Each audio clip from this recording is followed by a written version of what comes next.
আষাঢ় মাসের পূর্ণিমা তিথিতে আমরা কি করে ঘরেই মা লক্ষ্মীর পুজো করে নেব চলুন তাহলে জেনে নিই।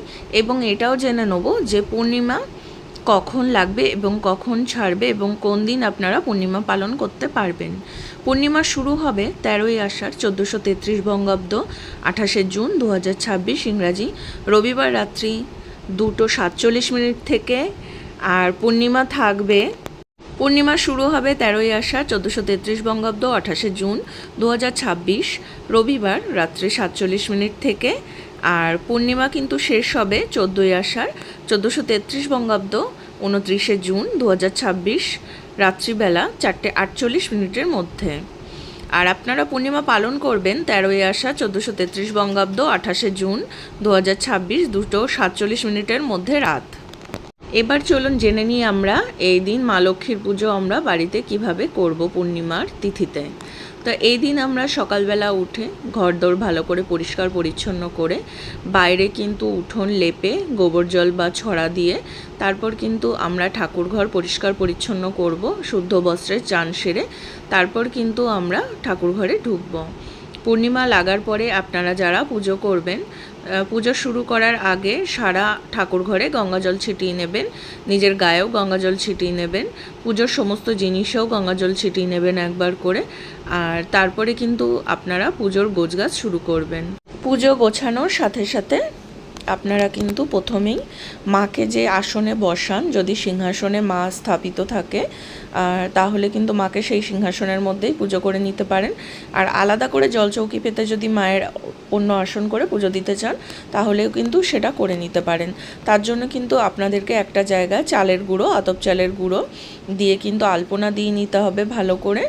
আর তারপরে কিন্তু ওখানে একটা জলচৌকি বসাতে হবে। জলচৌকি বসিয়ে কাঠের তার উপরে একটা লাল শালু কাপড় বা হলুদ শালু কাপড় দিয়ে নিতে হবে। তার উপরে কিন্তু একটু ফুল ছড়িয়ে দিতে হবে, ফুলের পাপড়ি, গাঁদা ফুলের। তারপর ওর ভিতরে একটু আতপ চাল ছড়িয়ে দেবেন। আতপ চাল ছড়িয়ে দিয়ে সেখানে কিন্তু মায়ের মূর্তি বা ফটো যেটি রাখেন চিত্রপট সেটি ওখানে স্থাপন করবেন। আর আপনাদের ঘরে যদি কাঁসা বা পিতলের মায়ের মূর্তি থাকে তাহলে কিন্তু সেটা স্নানাভিষেক করিয়ে নিতে হবে। স্নানাভিষেক করানোর জন্য কিন্তু আমাদের পঞ্চামৃত লাগবে। পঞ্চামৃতটি বানাবেন দুধ, দই, ঘি, মধু এবং ওর ভিতরে কিন্তু একটু শর্করা দেবেন। শর্করা মানে আপনারা চিনি বা বাতাসার টুকরো একটু দিতে পারেন, দিয়ে কিন্তু ওটি দ্বারা মাকে স্নান করিয়ে নিতে হবে। ওম মা লক্ষ্মী নমো, ও মা লক্ষ্মী নমো বলে 3বার মাকে স্নান করিয়ে নেবেন। মাকে বস্ত্র পরিয়ে নেবেন। বস্ত্র পরিয়ে তারপর কিন্তু আপনারা আসনের মধ্যে মাকে প্রতিষ্ঠান করবেন। আর যদি চিত্রপট হয় তাহলে কিন্তু চিত্রপটের জন্য আপনারা একটা রুমালের মধ্যে গঙ্গাজল আর অগরু নিয়ে নেবেন। নিয়ে কিন্তু সেটি ভালো করে মুছিয়ে নেবেন। চিত্রপটটি মুছিয়ে নিয়ে তারপর মাকে ওখানে স্থাপন করবেন ওই জলচৌকির মধ্যে। এরপর কিন্তু মায়ের গলায় মালা পরিয়ে দিতে হবে। চিত্রপটেও যেভাবে মালা পরাবেন মায়ের গলায় মালা পরিয়ে দেবেন। আর আপনাদের মায়ের গায়ে যদি অলংকার থাকে কোনো রকম সেগুলো পরিয়ে দেবেন, ভালো করে সাজসজ্জা করিয়ে নেবেন। এরপরে কিন্তু আমরা ফুলের থালা গুছিয়ে নেব। ফুলের থালার মধ্যে আপনারা গাঁদা ফুল, লাল ফুল এগুলো রাখতে পারেন, লাল জবা ফুল, লাল গোলাপ ফুল এগুলো রেখে দিতে পারেন, জুঁই ফুলের মালা, রজনীগন্ধার মালা এগুলো রাখতে পারেন। দূর্বা রেখে দিতে হবে একটু। আর আমের পল্লব, কলা এগুলো লাগবে ঘট বসানোর জন্য, তো এগুলোও নিয়ে নেবেন। আর মায়ের ঘট বসাতে কিন্তু আপনারা ডাবও ব্যবহার করতে পারেন, যদি কলা না দিতে চান তাহলে ডাব দেবেন। আর পান লাগবে, পানও ব্যবহার করতে হবে এখানে, তার জন্য পানটাও গুছিয়ে নিতে হবে কিন্তু।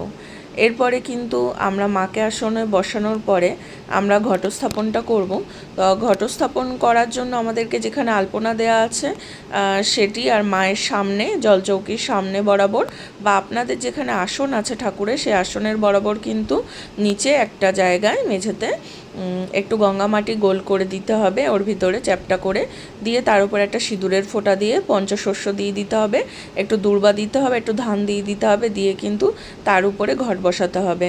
আর ঘট বসানোর আগে ঘটের গায়ে কিন্তু পত্তলিকা চিহ্ন বা স্বস্তিক চিহ্ন আমরা এঁকে নেব। নিয়ে কিন্তু সেই ঘটের গলার দিকে একটা লাল মৌলি সুতো বেঁধে নেবো আমরা, দিয়ে সেই ঘরটা আমরা ওখানে বসিয়ে ওর মধ্যে একটু গঙ্গা জল দিয়ে একটু শুদ্ধ জল দিয়ে পূর্ণ করব।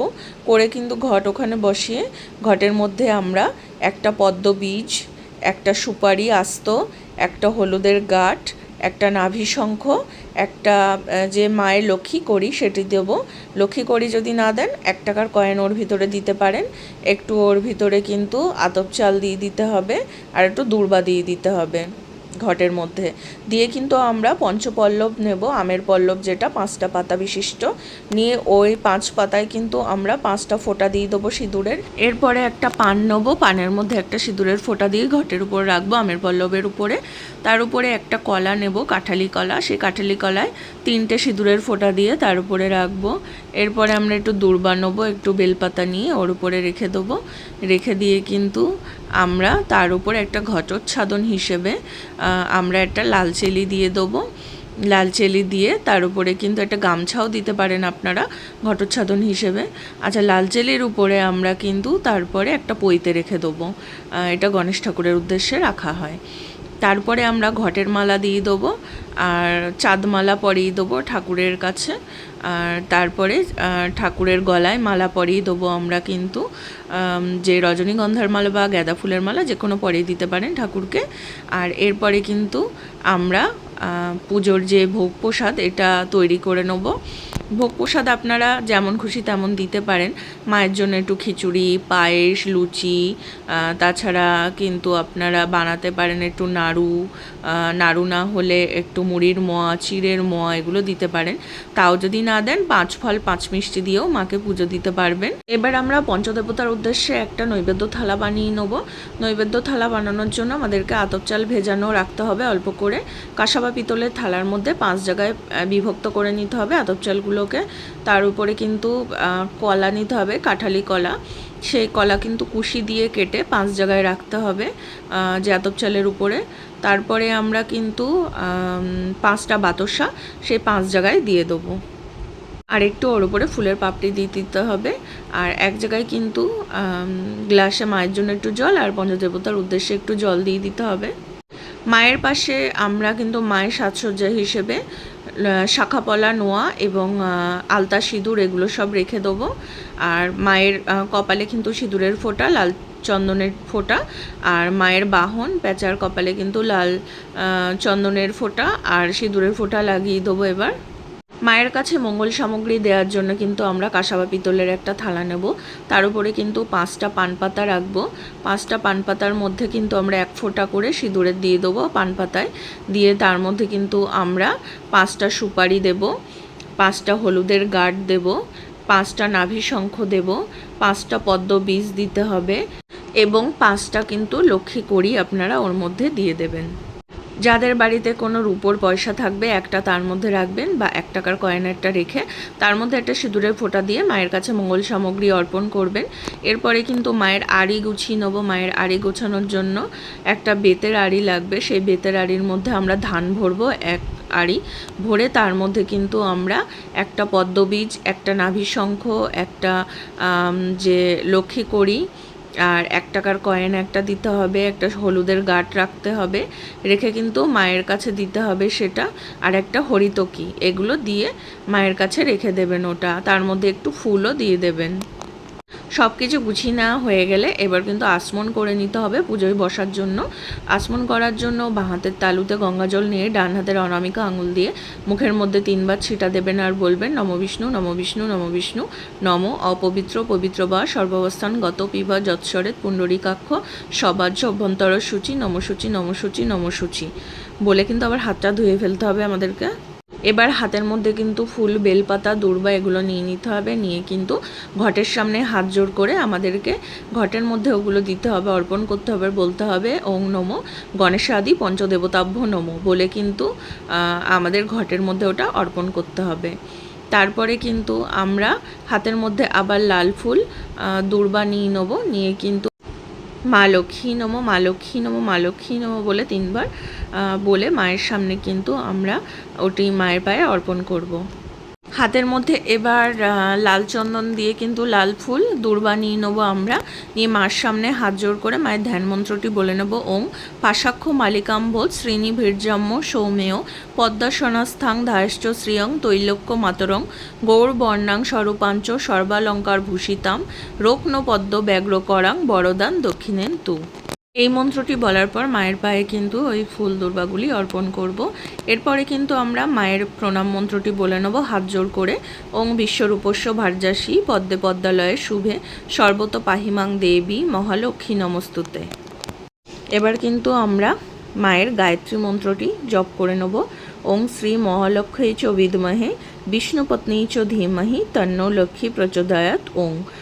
এবার কিন্তু আমাদের আরতি করে নিতে হবে। আরতি করার জন্য আমাদেরকে ধূপ ধরিয়ে মায়ের সামনে ঘোরাতে হবে, ধুনো ধরিয়ে ঘোরাতে হবে, কর্পূর জ্বালিয়ে মায়ের সামনে ঘোরাতে হবে, আর প্রদীপ জ্বালাতে হবে, পঞ্চপ্রদীপ, আর একটা ঘিয়ের প্রদীপ জ্বালাতে হবে, মায়ের সামনে ঘুরিয়ে নিতে হবে।